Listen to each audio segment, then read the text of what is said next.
la tercera clase de DeFi Madrid, sobre todo desde el punto de vista de Solidity, de ver conceptos básicos. ¿Me oye? A ver, ¿Alguien que la luz de la... la luz de la entrada? Estamos viendo un poco conceptos cada vez menos básicos, la verdad, de pues, cómo programar en Solidity, de estándares necesarios para movernos en este mundo, en esta finanza que se han creado. Y hoy es el primero que vamos a interactuar o vamos a ver cómo funciona uno de estos famosos money legos, ¿no? Que al final lo bueno lo bueno y el riesgo también de este ecosistema es la composabilidad. O sea, normalmente un proyecto se crea, se despliega y tiene un mayor o menor grado de interacción permissionless y pues te da una herramienta con la que, aparte de tener sentido por sí misma para los creadores del proyecto, desde otro seguramente le puedas dar un uso, ¿no? Entonces, una de las más de las primeras y de las más que ayudó a empezar todo esto es lo que se llama como, bueno, Automated Market Maker, exchange descentralizado, todo lo que suele ser llamado así entra dentro de este paraguas de proyectos. Entonces, antes de ver cómo funcionan, que bueno, también os digo, financieramente, quizá en una presentación con Jesús o con Valentín, seguro que lo vais a saber mejor. Yo me voy a centrar un poco a nivel de smart contracts, cómo están, qué arquitectura tienen, cómo podréis interactuar con ellos y los conceptos, ¿no? para cómo trabajan, cómo moverlos. Pero bueno, antes lo he dicho, para ver por qué esto ha sido revolucionario hay que ver un poco cómo funcionan los exchanges tradicionales, ¿no? Que tienen pues el concepto, para saber a cuánto compro una cosa y a cuánto la vendo, está el concepto de order book, que al final es una lista de precios, ¿no? a los que comprar y vender un activo que alguien tiene que mantener, alguien tiene que machear. Al principio supongo que habría pues una sala llena de señores con corbata haciendo esto, luego se digitalizaron y ahora pues empiezan a no hacer tanta falta, o por lo menos se está moviendo un volumen de dinero cada vez más mayor sin necesidad de esta estructura de datos. Entonces, ¿qué es un Automated Market Maker? Todo esto, si tenéis alguna duda, parad, por favor, o algún comentario o lo que sea, por hacerlo un poco también más interactivo. Pues al final son smart contracts que crean lo que se llama un pool de liquidez de tokens que tradean, o sea, se intercambian unos por otros automáticamente y el precio no lo marca un order book, sino que lo marca un algoritmo. Y difieren pues en la composición de los pools, en el algoritmo que marca ese precio normalmente, en si utilizan un token propio, en las fees y eso, bueno, veremos algunos de ellos. Pero la ventaja sobre todo, o sea, todo esto vino al final pues de la idea de no hace falta, como en Ethereum o en Bitcoin no existe el concepto de cierre de mercado, es algo que la feria está abierta todo el día, todos los días, todo el año. Y no, claro, no hay necesidad de mantener este tipo de macheos, no hay el concepto de se cierra, por la tarde se cierra y ya la gente se queda dormida tranquilamente. Jesús. Entonces, bueno, el concepto de... Ha habido varios desarrollos concurrentes, digamos, la idea empezó a brotar por el Bancor, creo que fue de los primeros, por 2006 dicen que estaban trabajando en ello, en 2017 sacaron su white paper de Token Bonding Curves y bueno, hay varias ideas así que empezaron. Gnosis utilizaron una que se llama Logarithmic Scoring Rule, que es para mercados predictivos. Una de las más sencillas y más populares es la de Uniswap, que fue de Vitalik y Alan Lu, que dijeron en Reddit, pues podríamos hacer esto así, lo de cambiar activos. Y alguien sacó pues, un proyecto que, vamos, se va a comer a muchos exchanges. Y luego, pues bueno, hay muchos trabajos, hay mucha literatura sobre bonding curves. Bancor es una de las primeras y más forqueadas también. Y aparte por ejemplo, esta curva de aquí lo que definiría es cómo se comporta el precio de un token dependiendo del supply. O sea, que puede ser una relación lineal, puedes jugar con estas curvas para que según vaya variando el supply, el precio vaya subiendo o bajando. Con esto puede generar pues una ICO, una venta de tokens en las que al principio sea más ventajoso comprar y luego se vaya estabilizando el precio. Puedes incluso ponerle una curva de compra y otra de venta para desincentivar que la gente compre o venda tu token. Tiene usos, por ejemplo, uno muy interesante de eso es la Augmented Bonding Curve que han desarrollado en Commons Stack para tener una organización continua financiando proyectos, le ponen un exit tax, o sea, hay muchas aplicaciones. El otro día leí una que tengo pendiente para que incluso se utilizaba para medir el impacto de plan proyectos de impacto, mercados de curation markets, pero bueno, lo vamos a centrar en lo que es las de intercambio de activos. Y en este caso, pues esta curva, en vez de tener solo hacer referencia solo a un token, realmente lo que relaciona es el precio de los tokens. Entonces, si valieran lo mismo, si tuvieran un precio constante, pues sería esta recta de aquí. Entonces, da igual lo que compres de uno o de otro, que van a estar al mismo precio. Esta de aquí es la de Uniswap, que ahora explicaremos, que define una constante y luego volveremos sobre esta fórmula. Y esta de aquí, esta de aquí premiaría más que sea un intercambio entre tokens estables. Ahora veremos un poco el tema de los temas del slippage. ¿Conocéis el concepto de slippage? Sí, por aquí sí. Vale, pues la diferencia, ¿no? Al final entre la diferencia de precio en un cambio de un activo a otro. Y bueno, por contaros algunos de los proyectos, no los veremos todos. El Bancor fue uno de los pioneros, han tenido algunos, creo que tuvieron unos incidentes con su token, pero bueno, fue el pionero, muy interesante, lo han usado también para varios proyectos de Community Inclusion Currencies en Kenia, creo que estaban todavía haciendo esto, aparte de pues, el proyecto puramente financiero. Uniswap salió en 2018, son Liquidity Pools. Inicialmente empezó con pools de Ethereum Token, es de los más populares, perdonad. Y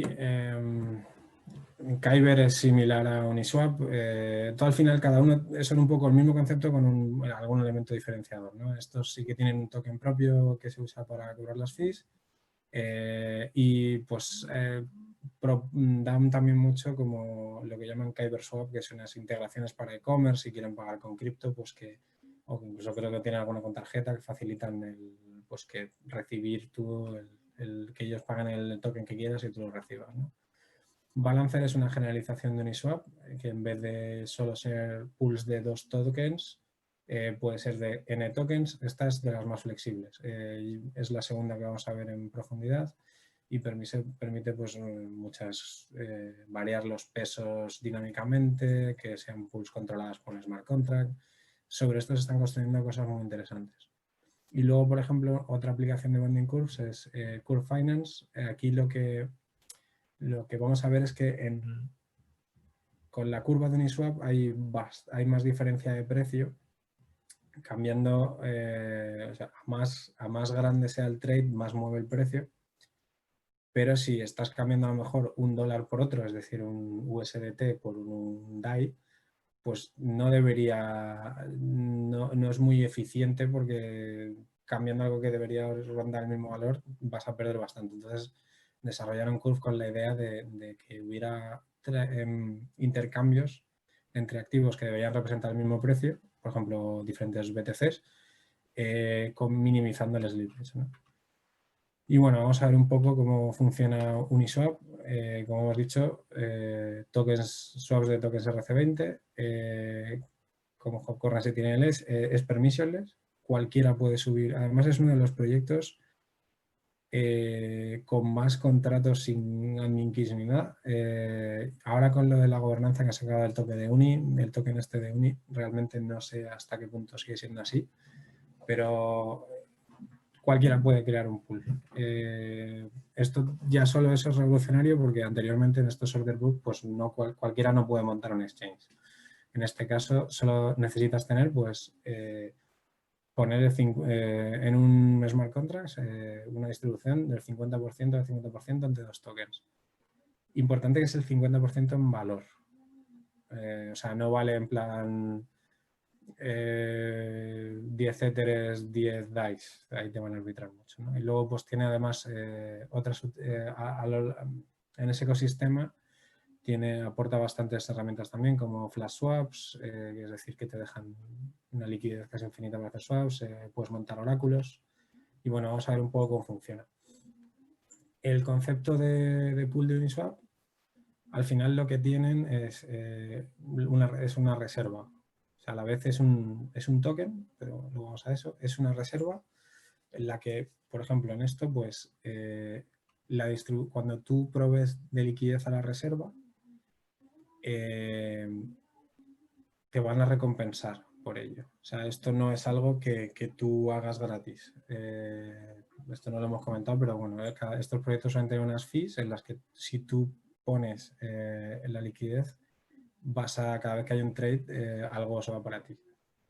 Y bueno, si tú aquí depositas, fijaros, la proporción 50-50 de la reserva es que 100 token, vamos a verlo mejor con esto de aquí. Me pasaste, Jesús. A ver un momentito que creo que lo tengo aquí. Vale. Esto es. Si por ejemplo tenemos, imaginaos que en uno de estos pools tenemos 20 éteres y $10.000. Según la fórmula, pues la invariante de la K sería 200.000 y podemos decir que el precio del Ether en este pool sería de $500. Porque es pues esto partido, o sea, los dólares partido del Ether. ¿Esto lo entendemos? Vale. Entonces, si tuviéramos 200 éteres y 1.000, pues tendríamos el precio del Ether sería 5. Esto está facilito. Entonces, ¿qué pasa cuando, bueno, si tú quieres poner liquidez aquí, lo tienes que hacer en la proporción del pool. Esperad un momentito. Entonces, por ejemplo, en esta que tienes 100 tokens A y 10 tokens B, pues si quieres ponerlo en la misma proporción, pondrías 10 tokens del A y un token del B, por ejemplo, ¿no? En la propiedad sobre los activos depositados en el pool están representados por un token RC20 que se llama, son los liquidity shares o los liquidity tokens. Si habéis oído hablar de liquidity mining, es lo que te suelen pedir que deposites en los otros proyectos para recibir recompensas. ¿Por qué te lo piden esto? Porque este token de aquí es la llave para que tú saques luego esos activos o los activos equivalentes después de los trades. Entonces, pues por poner esto proporcionalmente te dan 4 liquidity pools, ¿no?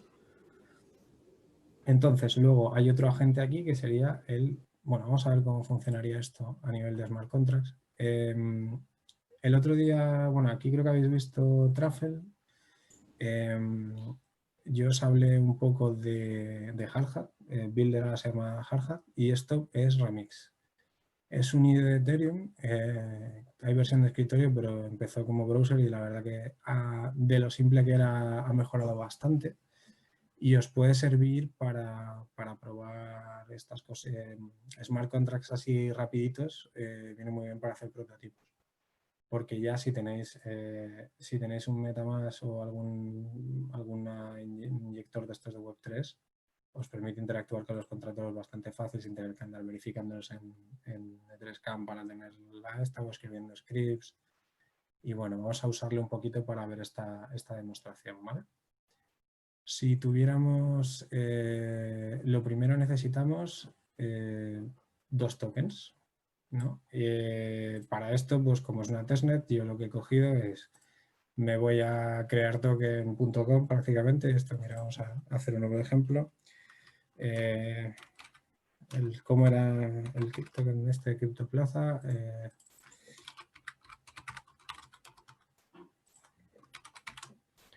18 decimales, queremos que haya en total 5.000 tokens, estamos en Early, le ponemos lamentable, vulnerable. Esto es simplemente un ejemplo, ¿vale? Para que veáis que para hacer estas pruebas rápidas no hace falta que se escriba vosotros, ya hay algunas cosas que ya existen, herramientas. Entonces aquí si confirmamos la transacción. Y esto cuando ya vimos, pues ya habremos creado, mira, ya tienes tu token RC20 para hacer pruebitas. Evidentemente esto no vale nada porque es de testnet. Ya he creado aquí, aparte de tener el letter de prueba, recordar que hay faucets para esto, pues ya creé un token A y un token B, que son, bueno, estas direcciones. ¿Ves? Y me han mandado los 5.000 CryptoPlaza tokens fake a la dirección de creación. Si queréis añadirlo en MetaMask, sabéis qué es, bueno, pues aquí, como no va a estar por search, porque es uno que habéis creado vosotros así para pruebas, o un token inicialmente que no esté, que sea poco conocido, que no esté de Etherscan en la lista de tokens, lo podéis añadir aquí. Ya lo tendréis. Pero bueno, volvamos a nuestro contrato. En los anteriores, creo que el contrato que hicimos la primera vez no era un contrato autocontenido, no interaccionaba con otros. Entonces aquí, para poder vosotros interactuar con un protocolo, tenéis varias formas de hacerlo, pero generalmente lo que definen son unas interfaces. En este caso de Uniswap, hay un plugin, hay un plugin aquí, contract fetcher. Mira, si carga, si está verificado en Uniswap, de aquí podéis sacar, si ponéis el address os pilla la fuente y os pone el código, si lo encuentra, claro. Y aquí pues hay un plugin que te le das a load y te carga los contratos de Uniswap. En este caso pues son estos de aquí. Si queréis nos adelantamos un momentito a cómo sería la arquitectura de Uniswap. Uniswap consta de, o sea, en el core digamos que está lo que se llama el PER, que es lo que decimos de pues, el pool ether DAI, el pool DAI ethics, lo que sea, ¿no? Por cierto, no utiliza ether tal cual, sino que utiliza wrap ether. Para el que no lo sepa, este wrap ether lo que es simplemente es un token que representa el Ether, pero que tiene la interfaz RC20 para que sea más fácil que manejarlo en vuestro código y utilizar solo una interfaz, y no, porque ya sabéis que las operaciones nativas en Solidity no es lo mismo que interactuar con otro contrato. Entonces aquí básicamente metéis un Ether en el contrato de este token y os devuelven un wrap de Ether, que es 1-1. Y lo podéis sacar cuando queráis, claro.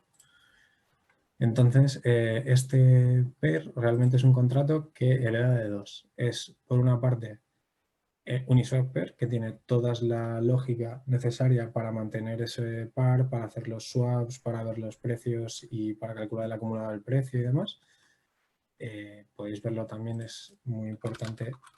Si vais a cualquiera de estos proyectos, normalmente tienen si son buenos, tienen buena documentación. de developer, tenéis un GitHub, al final esto es siempre donde podéis ir aquí, ¿no? La referencia de este tiene un SDK en JavaScript. Normalmente podéis interactuar desde JavaScript o desde Solidity. En este caso estamos aprendiendo Solidity, pero hay veces que para un prototipo casi es, si queréis prototipar una funcionalidad de interactuar con otros contratos, podéis probar en JavaScript también. Entonces, siempre pues, os van a explicar un poco cómo funciona el tema este de lo... Mira, aquí veis las interfaces que tiene el pair, que es el swap de tokens, pues parámetros de liquidity, qué address de tokens maneja, qué reservas tiene, los típicos métodos que os ayudarán. Y luego aparte pues tienen los de RC20 porque cada vez que tú depositas liquidity, como hemos visto, te dan un token RC20 que representa pues, el balance representa tu share en este pair, ¿no? Como para meter la liquidez tendríais que dar de los dos y recibiríais el LP token. Para facilitar un poco la vida, porque estos contratos son sencillos, tan sencillos que son hasta difíciles de leer a veces. Entonces, eso es bueno. Tener un contrato sencillo en Solidity es bueno porque tenéis menos lo que se llama superficie de ataque. O sea, cuanto más simple sea lo que hagáis, menos posibilidades hay de que alguien os busque las cosquillas y acabemos perdiendo dinero. Entonces, es buena idea. Y luego lo que han creado es varios contratos que ayudan a manejar con ellos. Entonces, el contrato factoría es el que crea los pares. Por ejemplo, aquí es este de aquí. Simplemente como veis, también es muy sencillito.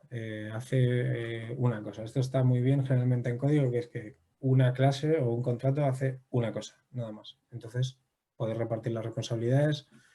Esto tiene pocos tests, tiene poco cosas móviles, eso está muy bien. Entonces aquí tú le dirías crea un par del token A y el token B. Inicialmente lo que te va a dar es el retorno del address creado, no va a tener no se ha seteado esa K constante, porque no se le ha metido liquidez todavía. O sea, esto se crea como a cero. El primero que le pase la liquidez va a ser el que determine la constante y el valor, el precio inicial de ese par. Entonces, bueno, pues aquí simplemente es un poco de conveniencia. Son los típicos require de que no le pases, que no sean el mismo token, que no le pases un address cero y que, pues eso, que coge el código de creación y esto, fijaros, esto lo hace vía assembly. ¿Por qué utiliza create2? Vale, esto igual es un poco complejo para pero ya me he metido en este jardín. Hay dos formas de crear, dos instrucciones para crear contratos en Solidity. Una es el create y otra es el create2 que se hizo posteriormente. Esto lo que permite es con el hash del interfaz del API, es decir, de los métodos que vaya a tener, del nombre de estos y tal, se puede calcular qué address va a resultar de la creación si utiliza este método. ¿Qué es la ventaja que tiene esto? Pues si vais a crear un proyecto que vaya a tener testnets, vais a ahorrar mucho. Aparte de que podéis predecir el address que va a tener algo antes de desplegarlo, que por ejemplo, imaginaros que estáis haciendo un proyecto que tenga wallets, que creéis un contrato de wallet a cada usuario, pues ya podéis saber antes de que realmente se registre que podéis asignarle un address a un usuario y asignarle pues, permisos en otro contrato, en fin. Lo bueno de esto es que si os vais aquí a lo de address, que ahora no recuerdo dónde está, Developer Guides, Smart Contract Integration. Lo bueno de esto es que vais a o sea, no lo encuentro, pero que el address es igual en todas las cadenas. Entonces, da igual al testnet que vayáis, que va a estar aquí.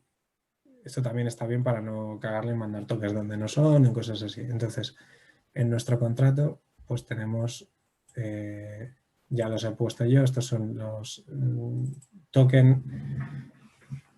Esto sería la factoría, es la dirección que está en todas las cadenas, esta es el router Y esto es la dirección de nuestros tokens que hemos creado antes. Si os dais cuenta, aquí no estamos haciendo un new. No estamos creando pues no estamos pasando el address. Estamos diciendo en nuestro contrato, oye, para interactuar con esta dirección utiliza los métodos definidos en esta interfaz. Y esas interfaces son, o sea, si este es el contrato, perdón, de la factoría, pues esto tiene la chicha, digamos, y la interfaz simplemente es la definición de los métodos. Que aquí, pues estos son. O sea, básicamente, ¿qué métodos tenéis, ¿no? Y si esto... Vamos a desplegar uno. Tendréis que compilarlo. De algunos warning por falta de licencia. Normalmente comprobar los warnings, ¿eh? Aunque pareja la chorrada y lo típico, aquí merece la pena. En este caso, creo que solo eran quejas porque no he definido la licencia. Vamos a publicarlo en... Aquí, esto está trabajando ahora con un simulador, digamos, de blockchain de Ethereum en JavaScript, en el propio navegador. Le ponemos el injected, le damos a deploy. Lo va a publicar en IPFS el código. Bueno, sí, eso está guay. Entonces, pues ya me crea la transacción esta. Aquí podemos ver, aquí tenéis la consola, que va diciendo pues que andáis liando. Y cuando se confirme esto, que aquí ya ha salido, esto nos permite, es como lo de verificar, lo de los contratos verificados en Uniswap. Ya te crea una metadato. Vale. Esto van a ser los métodos que puedes llamar que modifican estado. En este caso no tenemos nada público, sino te pondré aquí un getter. Y bueno, pues si ahora mismo le diéramos esto de create pair, vamos a probar. Esto lo que haría sería coger el contrato de factoría y simplemente le pasas, conviertes a address este token, conviertes a address a este token y luego emites un evento con el nuevo pair este de aquí. ¿Qué va a pasar si le doy? Que va a fallar.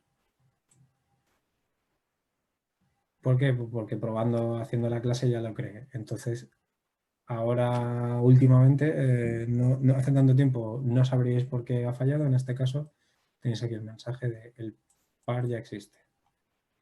Normalmente no vais a tener que crear un pair a pelo. Esto era por ilustrarlo. Si utilizáis en el caso de Uniswap, si utilizáis el router al añadir liquidez, ahora os explico qué es bueno, la interfaz esta no, sí, el router. Si añade liquidez y no existe el par, lo crea. Pero bueno, aquí lo tenemos. Con esto que hemos hecho, pues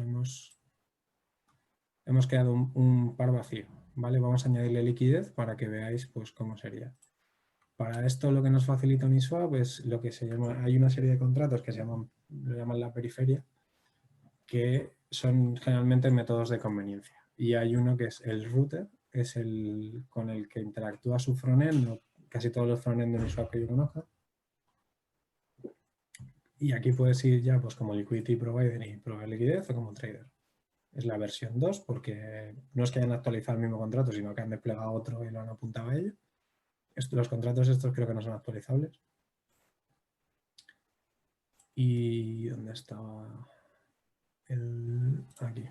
Pues si vemos el router,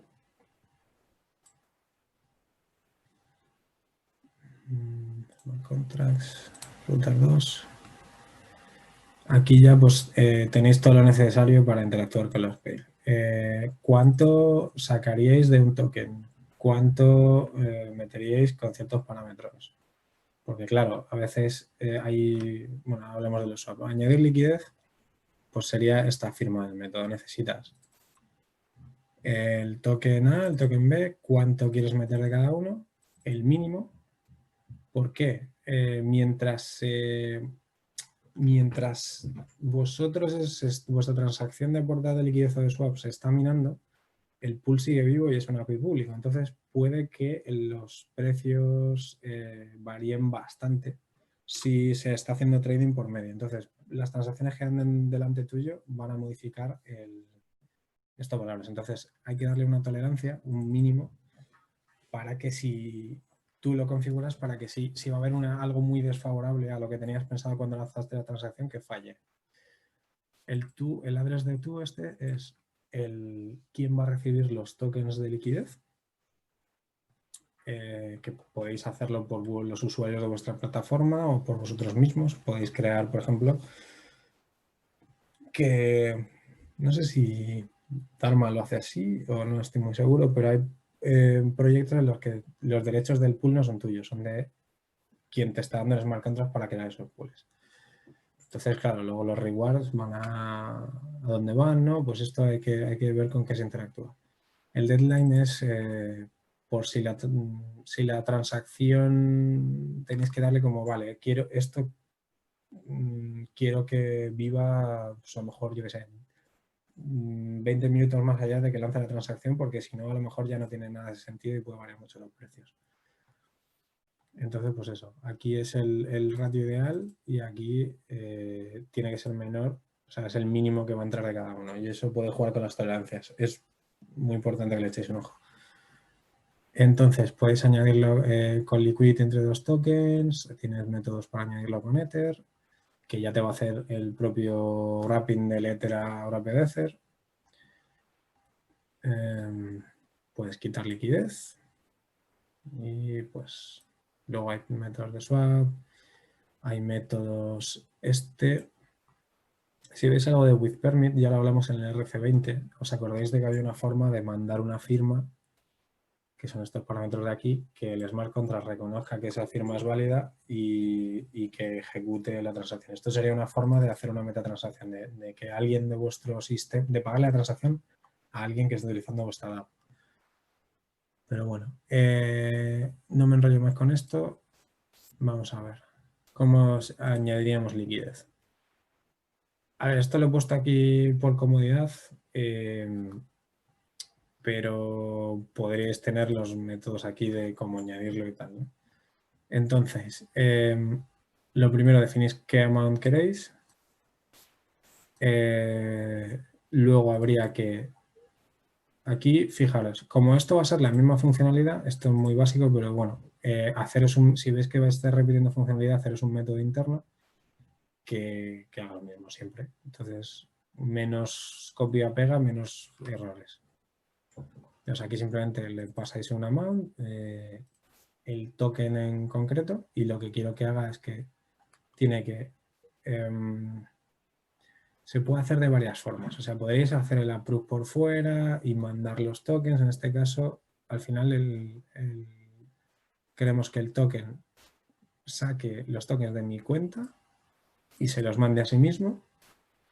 Y luego de sí mismo, o sea, perdón, el método liquidity tiene un transfer from.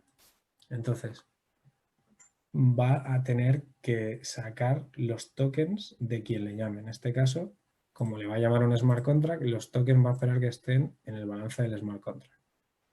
Entonces, hay que aprobar que el spender, o sea, el token, el router saque los tokens también. Y bueno, le pone los requires porque si esto falla, pues el método ya que falle. Esto podría ser un modifier, aunque mejor casi que como hace acción, no son puros requires, sino que estás haciendo una transacción de moviendo cosas, mejor hacerlo como función interna, ¿eh? Y luego, pues aquí lo que decimos definimos una tolerancia aquí, que sería 2 por 10 elevado a 18. Recordad que los tokens estos tienen 18 decimales. Vamos, que serían un 2%. Y esto pues lo hacemos en plan la monta menos esta original por la tolerancia partido de 100%. No, de hecho aquí creo que le he puesto una tolerancia, no sé si esto está en la cuenta, la verdad, pero bueno, recordad, no uséis esto en producción porque puede haber overflows, utilizar el método del SafeMath, ¿vale? Entonces, si ahora añadiéramos liquidez, va a fallar también. Pero esta vez porque no tenemos el allowance o sea, yo tengo aquí los tokens, pero no le he dado permiso al contrato. Entonces, pues ahora tendríamos que... para esto tenía un script, perdonad un momentito. Voy a dejar de parar porque es que ahora lo pongo, pero el zoom no me deja sacar la terminal. Está muy callado, Jesús. No tiene ningún comentario.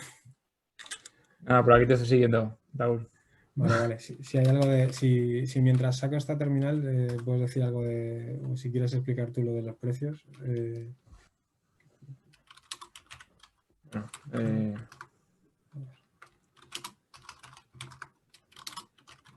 Bueno, el tema de los precios, ¿qué parte quieres que explicara un poco de la...? Pues cómo varía el precio al hacer un swap. Sí, bueno, ahí básicamente un poco para que, un poco como lo entiendo yo, lo explico yo, es que de alguna manera el pool es un sitio donde hay recursos, donde hay activos de uno y de otro. Entonces, de alguna manera, lo que intenta el pool habitualmente es no quedarse, como si dijéramos, sin unos recursos. O sea, si, por ejemplo, empezamos a vender o empezar a querer coger del pool muchos recursos de una parte, lo que tiene que hacer el pool, lo que hace el pool con esas fórmulas es defenderse. ¿Y cómo se defiende de que se quede sin esos recursos? Pues se defiende subiendo el precio, ¿vale? De tal manera que en algún punto, si empezamos de alguna manera a intentar, imaginaos, comprarle, darle de un activo y comprarle del otro, lo que el pool va a intentar es cada vez ponerlo más caro. De tal manera que, tal y como están hechas las fórmulas, al final acaba estando tan caro que es imposible comprarle todo, ¿vale?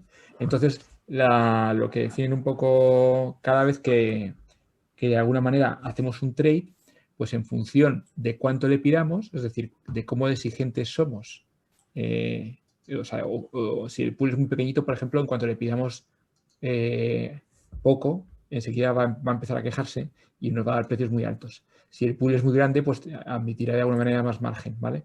Entonces, un poco eso es lo que...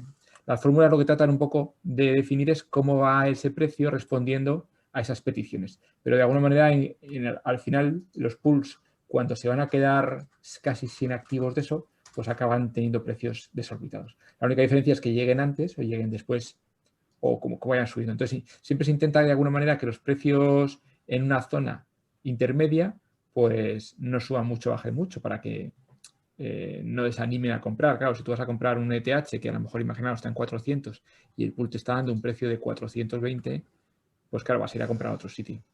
Entonces, bueno, lo que intentan de alguna manera es que esos precios no varíen mucho, salvo que se quede el pool sin activos. No sé si he explicado un poco o si he entendido un poco la explicación.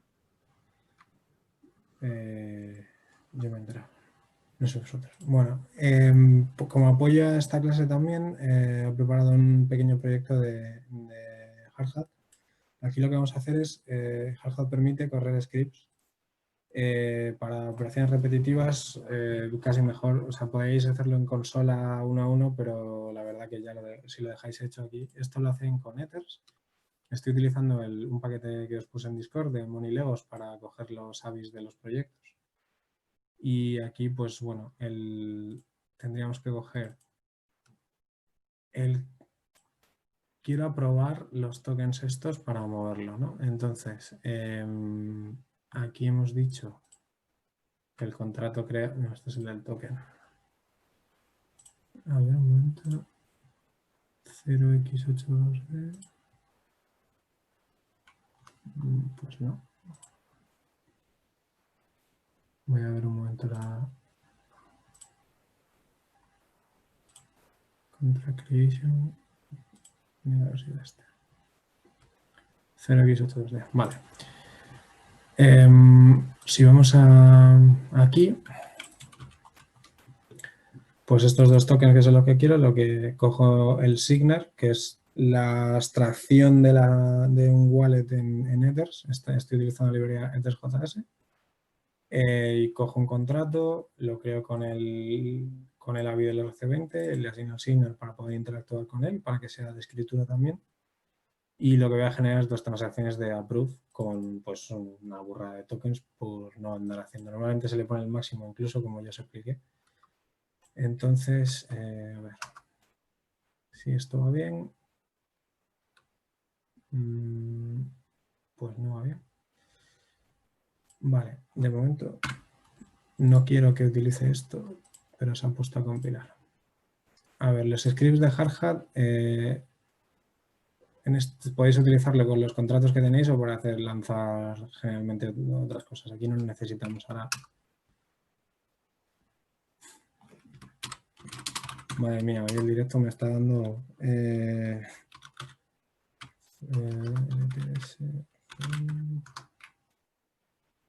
Vale, esto para los que os pase también es por el tema de los módulos y usar los import. Estoy utilizando la última versión de Node para ponerlo como módulo. Vale, ya ha salido. Entonces aquí pues vemos las dos transacciones de Goerli de aprobado de mover tokens. Entonces vamos a ver si esto, vamos a esperar un poco que se confirme y volvemos a aquí. Vamos a coger la última.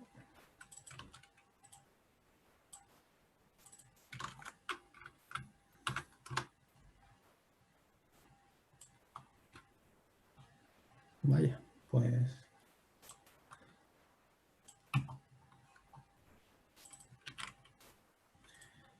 Esto, la configuración estaba... Ah, vale, lo hemos lanzado en la local. Esto hay que lanzarlo.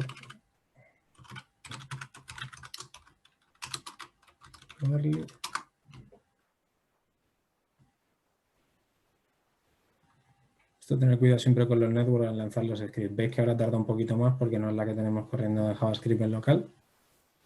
El config de Hardhat aquí podéis poner las configuraciones de diferentes redes y sobre todo siempre poner el archivo de secretos con las claves privadas y eso no lo metáis al GitHub, por favor.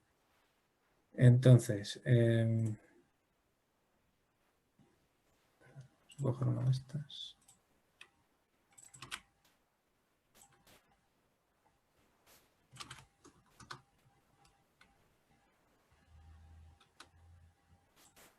También este no lo deja. Añadir liquidez. Todavía no ha llegado a allowance.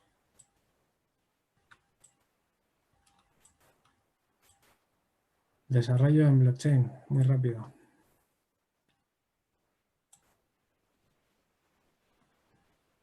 Pues no vale allowance. Bueno, a ver si las direcciones de los tokens están bien.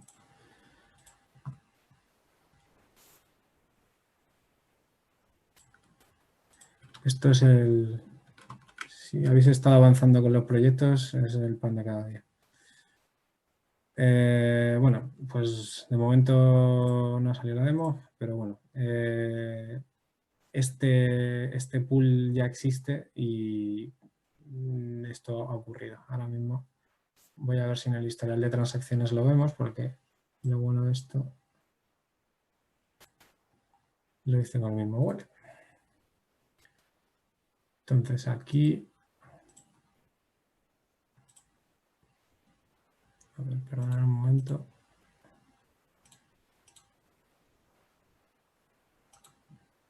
A ver cuál era. Vale. Esto es un swap y esta fue la creación, el aporte de liquidez. Como veis, lo que mandamos es los tokens de mi wallet al smart contract y luego se sacan del smart contract y se van al router este de Uniswap, ¿no? Entonces, aquí lo que nos da es los share tokens y me los da al to que hemos indicado. Entonces, no lo tengo añadido como asset, pero pues serían los unis. Estos creo que es el reward del uni, el reward del único proveedor de liquidez. También debería tener el share token.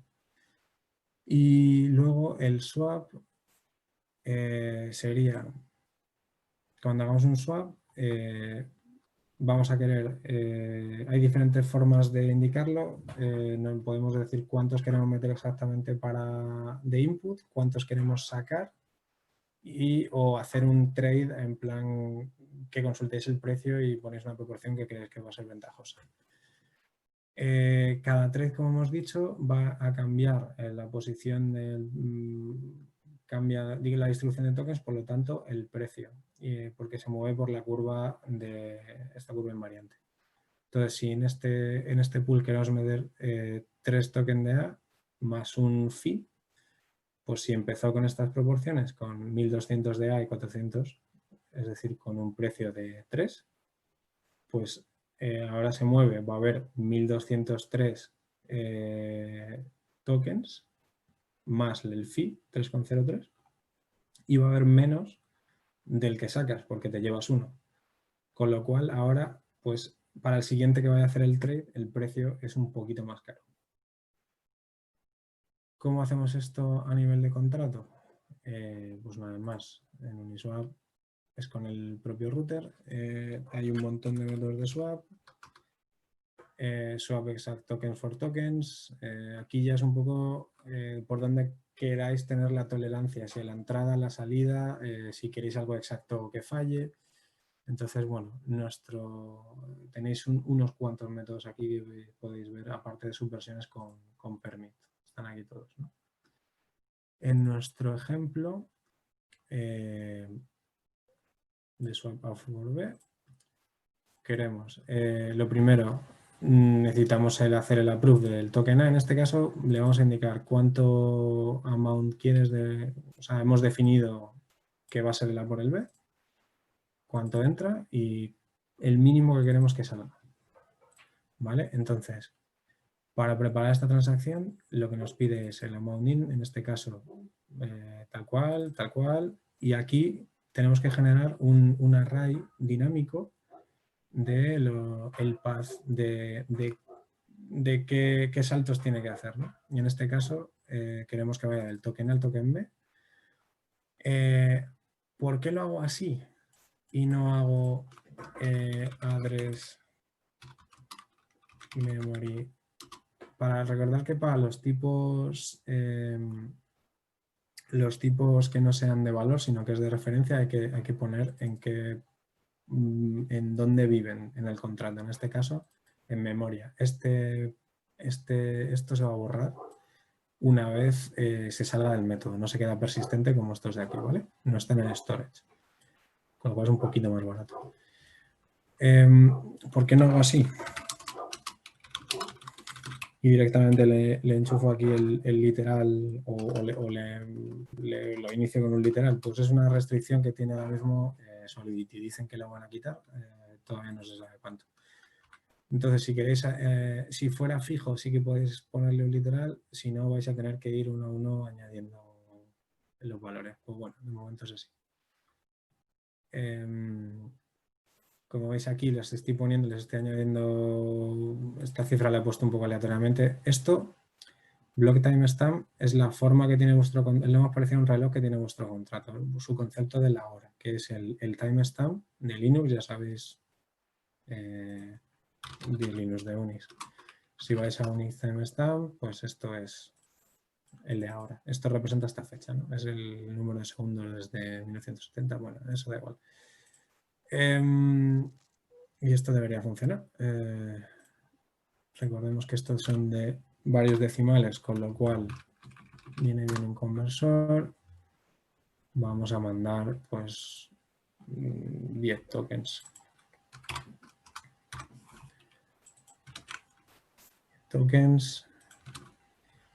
A ver, vamos a desplegar esto porque si no, complicado. Amount in, tal. Nos da igual lo que salga, ¿vale? Vamos para que, o sea, nos da igual que salga un way. Aquí normalmente vuestra tolerancia debería estar un poco más mirada.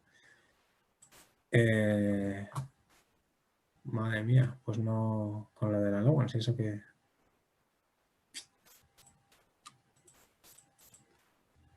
Pues nada, voy a tener que... Os pondré el código arreglado porque como podéis ver, ayer funcionaba. En fin, el swap... en este caso, pues le mando 10 tokens A y salía, me da esto. Debería darme, como era una proporción de 2, debería darme 5, pero como hay un fee en slippage, pues me da algo menos de token B. Si hubiera mucha más liquidez, pues esta cifra se acercaría más al 5. En esto podéis verlo aquí en lo del precio. A ver. aquí están los cálculos, en un pool en los que 20 Ethers son $10.000, añadir un Ether, pues te da el precio de 476. Si hay 200 Ethers y $100.000, el precio del Ether se aproxima, al hacer este trade, se aproxima más al teórico, ¿no? Y pues nada, seguimos. Sobre Uniswap hay más cosas, sobre todo, esto lo diré al final, pero tener cuidado con esas tolerancias, ha habido muchos hacks al respecto. Luego al final dedicamos un momentito para comentarlo, pero bueno, vamos a hablar un poquito de Balancer. Bueno, rapidito además, porque son menos 5. Balancer lo que es una generalización de Uniswap. Si Uniswap relacionaba dos tokens, hemos dicho, esto relaciona N. Es un producto constante entre los balances de cada token y el peso. Aquí las matemáticas se complican bastante. Pero bueno, lo más interesante es que aparte, o sea, podéis tener, por ejemplo, si fuerais a lanzar un token, interesa que tengáis al principio una distribución 80-20 o 90-10. ¿Por qué? Porque si queréis lanzar un token en Uniswap, si queréis vender $10.000 de vuestro token, tenéis que poner los otros $10.000, porque 50-50. En este caso, podéis aportar mucho menos capital inicial y que se vaya igualando el pool. Luego aparte pues tiene la posibilidad, como os he dicho, de ajustar los fees y pesos y de hacer smart pools. El router de Balancer es off-chain. Querían meterlo on-chain, pero creo que todavía no. La arquitectura de contratos es bastante similar. Tienen el B-Pool, como antes había el PER, que también es un token, y tienen una factoría. El router está fuera, o sea, es muy parecido. Y luego lo que cambia es un poco lo que se llaman las Smart Pools, que tienen un listado de derechos, de permisos que puedes tener. Puedes hacer pools privadas, puedes quitar y poner, decir quién puede quitar o no liquidez. Hay una serie de controles y hay un rol de controlador, que puede ser un address, puede ser una DAO.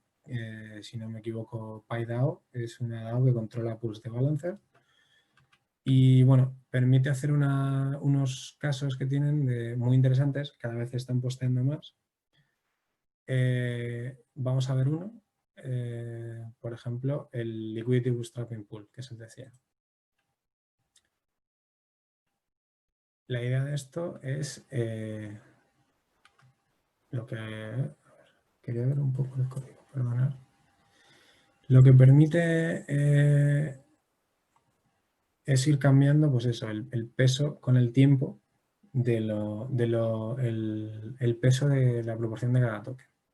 Para eso lo que tienen es un método que se llama Poke Weights, en el que el controlador de este pool puede, antes de este método habría que ponerle en un estado susceptible ese cambio, definiéndole los nuevos valores, y se podría llamar a este Poke Weight, que lo que haría es pues redistribuir esos tokens. Entonces, facilita mucho. ¿Ves? Aquí ya podéis, si variáis en el tiempo, si no queréis que sea lineal, podéis tener una tarea que vaya cada vez en el tiempo variando los pesos de manera exponencial para crear otro tipo de curva. Había otro caso que era, pues, por ejemplo, había uno que era una tesorería que hace buyback según el precio. Bueno, ahí os recomiendo ir a su repo. Tenían bastantes estrategias. Pero bueno, antes de que acabemos, os quiero decir, es muy tentador, si estáis empezando un proyecto, utilizar estos fuente de precios como precio para hacer cosas en vuestro sistema. Pero el problema de esto es que son muy resistentes, son nada resistentes a la manipulación. Entonces, si hay algo que, por ejemplo, en función del precio de un activo podéis sacar más o menos dinero de un pool de vuestro, imaginaros creo que esto le pasó a DXDI, según el precio de un pool de Uniswap V1, te permitían sacar más o menos tokens de su address. Entonces lo que hicieron es manipular el precio de ese pool para que te permitiera sacar muchísimos más tokens de los necesarios, ¿vale? Tener en cuenta que antes estos ataques eran muy caros de hacer, pero ahora con el concepto de flash loans, en el que la gente puede pedir, cualquiera podemos pedir un préstamo de una liquidez brutal de millones si hacemos un trade bueno en una transacción, vuestro proyecto puede ser vulnerable a estos ataques. Entonces, este, por ejemplo, es el código o parte de esto. Hubo más cosas en el problema en el hackeo de Harvest Finance, pero aquí, por ejemplo, vamos a ver que tenía una tolerancia de arbitraje, creo que era de un 3%, que fue insuficiente para el exploit económico que les hicieron, en los que con un flash loan modificaron el precio de los pools, creo que era de Curve. Entonces pudieron ir sacando millones y millones. Como mitigación a esto, agregar el precio de varios oráculos. Para esto es un poco la propuesta de valor de Chainlink. Maker también tiene ese tipo de oráculos que cogen varias fuentes de precios y los agregan. Esto ya lo veremos en la siguiente, un poco como el tema de los oráculos. Agregan esa fuente de precios, entonces si varía mucho uno, se compensa con los demás. Y luego también hay algo que permite Uniswap V2, que es hacer ir cogiendo ventanas de precio y haciendo una media ponderada de esa ventana. Entonces, el precio está un poco más lejano del spot price, que es el precio inmediato, pero vuestro sistema sería más resiliente a este tipo de ataques. Y ya pues poco más que contar.